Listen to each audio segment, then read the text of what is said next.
Welcome or welcome back to my channel. I'm Hannah Blackwell, and today is another episode of Thursday Reads.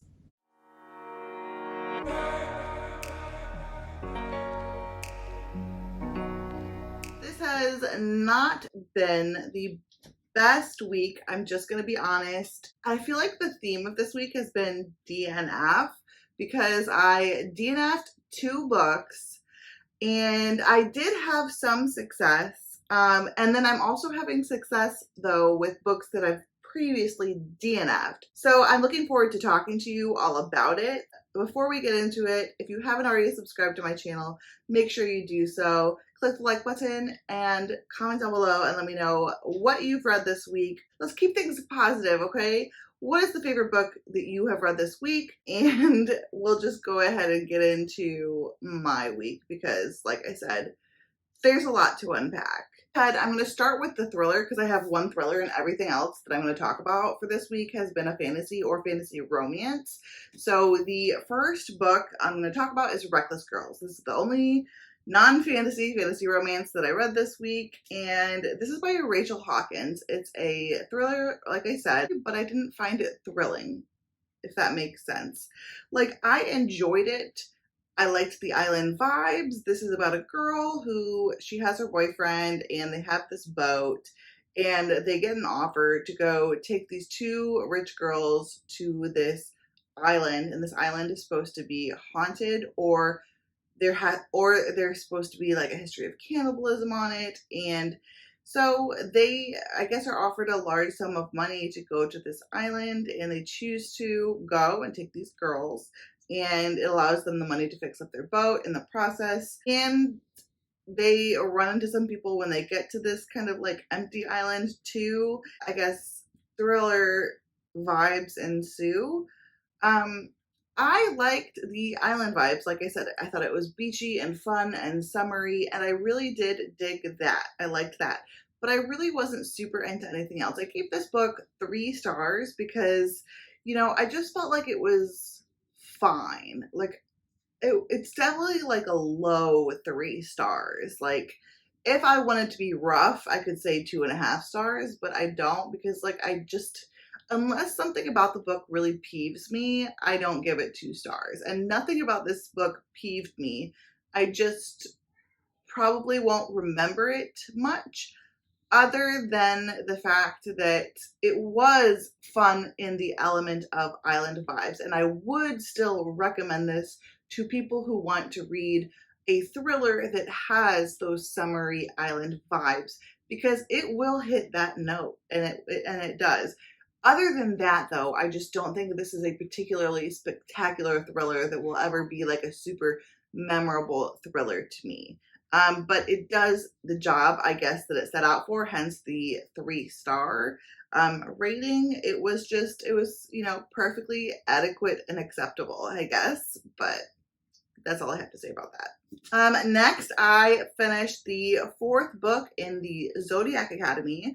I have been reading this series and loving it, and this was one of the highlights of my week. This book was really good, but it was also the lowest rated book in this series. I rated this book 4 stars. I think I gave the first book 4 stars too. So anyway, it was very enjoyable, probably closer to a 4.5 star.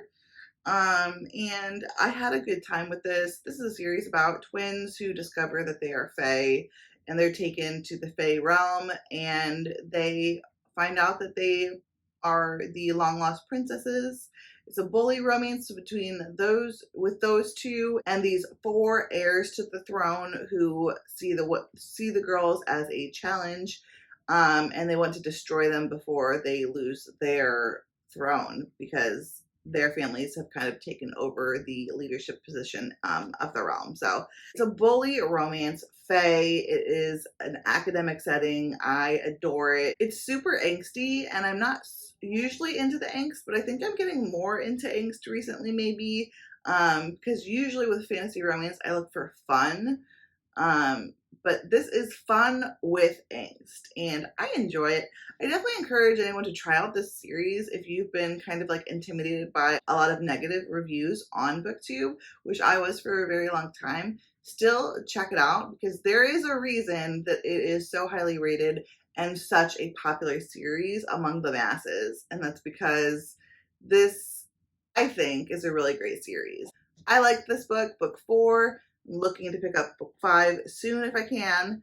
But I don't want to like binge the series too much and like lose my love of it, if that makes sense. So we'll see. I'm going to try to only read like a book a week of the series, which is still kind of definitely binging for me.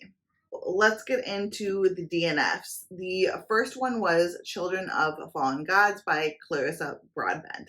This is the second book in the War of Lost Hearts series, I think is what it's called. The first book is Daughter of No Worlds, and I gave that book 5 stars. And then I DNF'd the second book. I don't know if this is a soft DNF or a hard DNF. I don't know if I'm going to go back to it. I got about 110 pages in, and it wasn't feeling like it was for me. I think that this series is leaning more towards a fantasy series, not a fantasy romance. And the problem with that is for me that I read both genres, and I love fantasy romance, but I go to it for the romance, if that makes sense. And when I want something that is epic fantasy, epic in scope, that's going to make me think and have these awesome epic fantasy vibes, I'm going to go to like my epic fantasy bookshelf, and I'm probably going to continue with an amazing series by like Robin Hobb or Tasha Suri or Brandon Sanderson. People that I know are going to write amazing epic fantasy that is hard to compete with.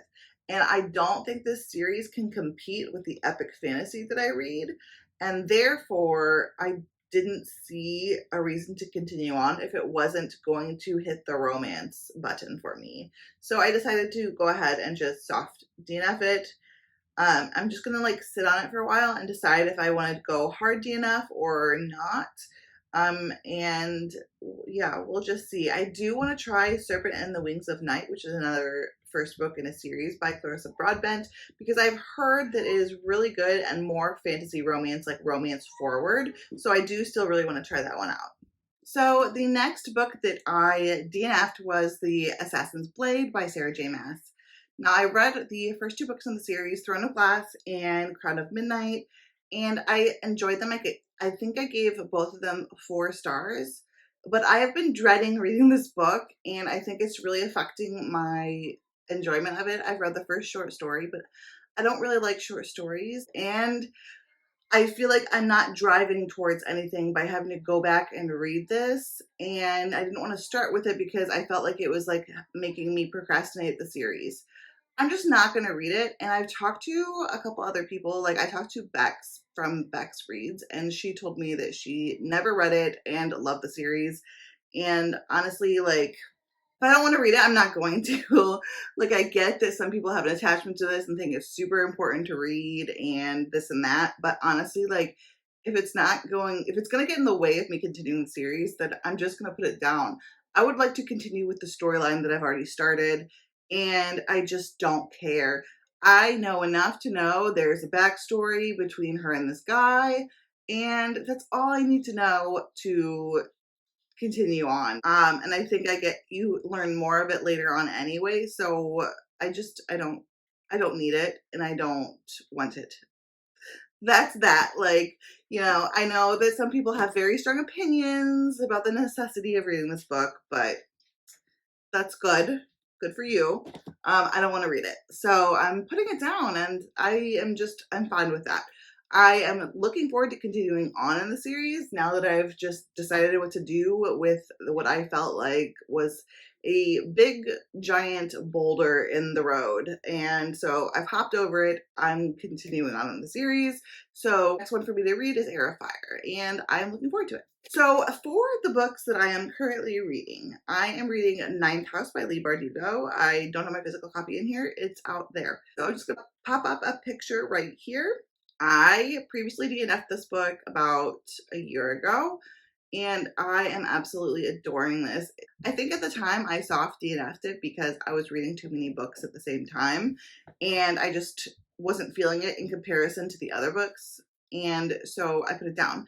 I'm really glad that I waited and that I ended up picking it back up because I'm really enjoying my time with this. I'm 2/3 of the way through, so I think I will finish it either today or Sunday. Saturday, I have a 24-hour readathon that I'm doing with Jess from Honest Fiction and Isa from Fun Fantasy Books. We're going to be live for most of those 24 hours starting at 9 a.m. Saturday Eastern Time. And we're going to be reading fantasy romance. We're going to have some booktubers on to join us for sprints and games. It's going to be a really, really, really good time. I'll put the links for the 9 a.m. sprints in the description. And then from there, we'll be kind of bouncing around channels, but we'll make sure to keep you guys updated. I think we're going to be on my channel for the first 9 hours or so, and then we're going to be popping on to Jess from Honest Fiction's channel, and then Isa's after that. So that is the lineup. I'm really excited for that, but the point is I'm not going to be reading Ninth House on Saturday, so I'm going to either finish it today or Sunday, Monday timeframe. The other book I'm currently reading is Katie Roberts' Captive of the Gargoyle, I think is what it's called. It's her new gargoyle romance, and I was a little bit wary going into this because I hated the Kraken book. I think I DNF'd that, so I was nervous about this. Like I said, it's like a week of like things revolving around DNFs. So I DNF'd the previous book in this series, and I decided to pick up this standalone. I mean, because they're all standalones, like it's fine. Though they're all related. This series is about basically these women who sign off to be auctioned off to spend 7 years with a monster, but they are promised they won't be harmed, but the monsters have the opportunity to seduce them so that they can have a child, because having children with humans will allow magic to like not be lost to the realm somehow. And they're all really short. They're all more like novellas. I think they're all in the 200 or under 200 page range. And they're all quite steamy, quite smutty. Katie Robert knows how to write smut, y'all. Like she just knows how to get it. But I just hated the main character, the female character in the Kraken book. And I just hated everything that was going on. I hated the male character too. I just hated everyone in the Kraken book. It just wasn't working for me at all. And I did feel like her writing was sorely lacking in that one too. It just felt off to me. But this one is really reminding me of The Dragon's Bride more. It's got the vibes I like. I like the characters, and I think the writing's good. I'm enjoying my time. I think I'm on page 40, so I should finish that today, or I may finish it on sprints tomorrow. I'm hoping tomorrow being Saturday, so maybe hopefully today when you're seeing this, I'm hoping to have this video up early in the morning on Saturday so that I can have it up before the sprints start. So let's just go ahead and get into the books that I think I'm going to be reading coming up soon. So like I told y'all, I've got the 24-hour readathon that I am participating in on Saturday. So I've got my Kindle down here, sorry. So I definitely am going to be reading fantasy romance. And I'm thinking. So I am thinking of picking up A Kingdom of Stars and Shadows, because this is a fantasy romance I've heard a lot of mixed things about, but it's short. It's like under 300 pages. So I think it'd be really good for the readathon. And I've heard that if you just go into it for fun and steam and spice, then you will have a good time. But it's nothing like to write home about. But I'm okay with that because, like I said, when I go into fantasy romance, like I'm not expecting like a super fantasy forward. Like I think 60-40 is something that I want. I want 60% romance, 40% world building, or more romance, But I think if it becomes too evenly matched for me, then I'm not as happy about it, you know? Like, I think Sarah J. Maas hits the 60-40 on point. But yeah, anyway, my point is that I am really thinking I might pick this one up. I'm also considering, I think I'm going to be picking up Zodiac Academy 5. This is Zodiac Academy 4. I'm sorry. Y'all, I forgot to mention, I also forgot to mention that I finished The Crown of Gilded Bones, and maybe I forgot it because I wanted to forget it. Like it never happened. I give this book 2 stars. It's the 3rd book in the From Blood and Ash series. I'm doing my read along with Isa and Jess and Tori from Novel Life, and we are going to be reading A Shadow in the Ember, and we'll have our live show in May for that one. But I read this book. I gave it 2 stars. I absolutely thought it was just awful. This is about Poppy. She's the maiden. She can never be looked upon or touched, but she has a rebellious streak. She develops a romance with her bodyguard Hawk, and it goes from there. Yeah, this book was, the world building became so convoluted and confusing and messy. The follow through with it was confusing. Every time you learned a new fact, then it would change like 20 pages later. I didn't like it. I also thought the pacing was awful, and there was just, a lot of issues. It ended with a bang, but that just couldn't make up for how bad the book was, in my opinion. I didn't like it. I know a lot of people have the same opinion as me about this book, though I do know a lot of people really loved it. So, don't let that deter you from the series, is my point. I'm really looking forward to continuing on because I have a feeling the issues won't be persistent, hopefully. Looking forward to continuing on the series, but this book, I just thought was just awful. But let's get back to the future and the future possibilities of what I think I'm going to pick up. So, like I said, book 5 of Zodiac Academy, Cursed Fates, I think is definitely a contender for the 24-hour readathon. I think I could read this in 24 hours, even though it's 600 pages, because it's Zodiac Academy and it is so bingeable. Then A Kingdom of Stars and Shadow is another option. I do also have some novelettes on here, or novellas. I have The Beast by Jenica Snow, which is a Beauty and the Beast retelling. And that is an option. Another one is Tempting the Orc by L.V. Lane.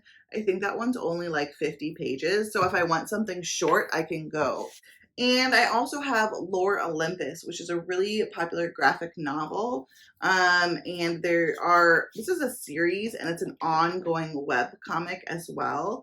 But I've been wanting to pick it up for a long time, and I think that it could be like a good palate cleanser, something to pick up. It's kind of like an easier read through the 24-hour readathon. Besides the readathon, I think I also may want to pick up A Dowry of Blood. I don't have my copy here.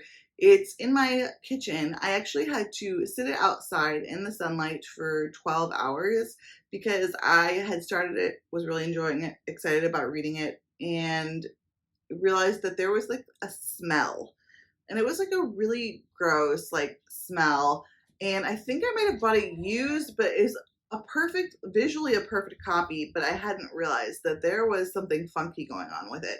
So I had tried essential oil sprays and all sorts of stuff and nothing was working, and so I decided to go ahead and set it out in the sun to sterilize that way and to get rid of the smell, and it actually worked.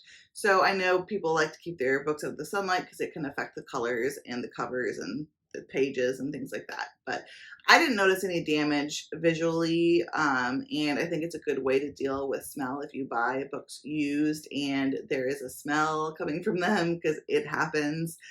So just a trick if you guys were wondering. That worked for that. So I may pick up that book. Just feeling these gothic vibes, like Ninth House and Zodiac Academy have me feeling like academic vibes and goth vibes.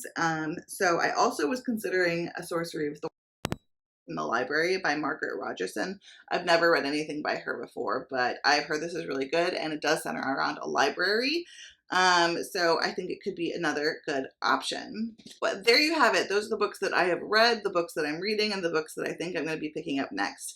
Don't forget to check out our 24-hour readathon. We're going to be live for 24 hours, like I said, link down below in the description. It's going to be a ton of fun. I'm really excited. So hopefully I will see you there at 9 a.m. Eastern Time on Saturday.